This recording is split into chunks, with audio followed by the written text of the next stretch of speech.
നമസ്കാരം, ഞാൻ ഡോക്ടർ അഞ്ജലി.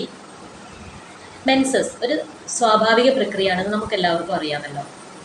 എന്നാൽ ഫാമിലിയിൽ എന്തെങ്കിലും ഒരു ഫംഗ്ഷൻ വന്നാൽ അല്ലെങ്കിൽ റിലീജിയസ് ആയിട്ടുള്ള എന്തെങ്കിലും ഒരു ആവശ്യങ്ങൾക്ക് വേണ്ടി മെൻസസ് ഡിലേ ആക്കാനുള്ള ടാബ്ലറ്റ്സ് കഴിക്കുന്നവരാണെന്ന് മിക്കവാറും ആളുകൾ.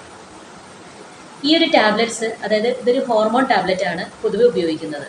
ഈ ഹോർമോൺ ടാബ്ലറ്റ്സിൻ്റെ ഒരു പ്രത്യേകത, അത് ചെയ്യുന്ന ഒരു പ്രവൃത്തി എന്താണെന്ന് വെച്ചാൽ, നമ്മുടെ ഗർഭാശയത്തിൻ്റെ, അതായത് യൂട്രസിൻ്റെ ഉൾഭിത്തിയുടെ കനം കുറച്ച് നിലനിർത്തുക, അതുവഴി പീരിയഡ്സ് ഡിലേ ആക്കുക എന്നൊരു പ്രവർത്തനമാണ് ചെയ്യുന്നത്.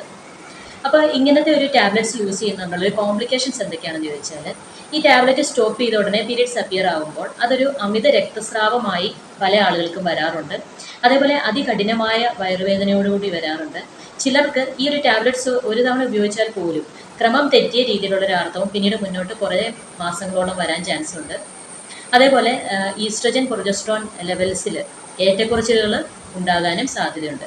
അതുകൊണ്ട് ഇങ്ങനത്തെ ടാബ്ലറ്റ്സ് എപ്പോഴും ഉപയോഗിക്കുന്നത്, അതായത് ഓരോ ചെറിയ ചെറിയ കാര്യങ്ങൾക്ക് പോലും ഉപയോഗിക്കുന്ന വ്യക്തികൾ വളരെയേറെ ജാഗ്രത പുലർത്തേണ്ടതാണ്. Thank you.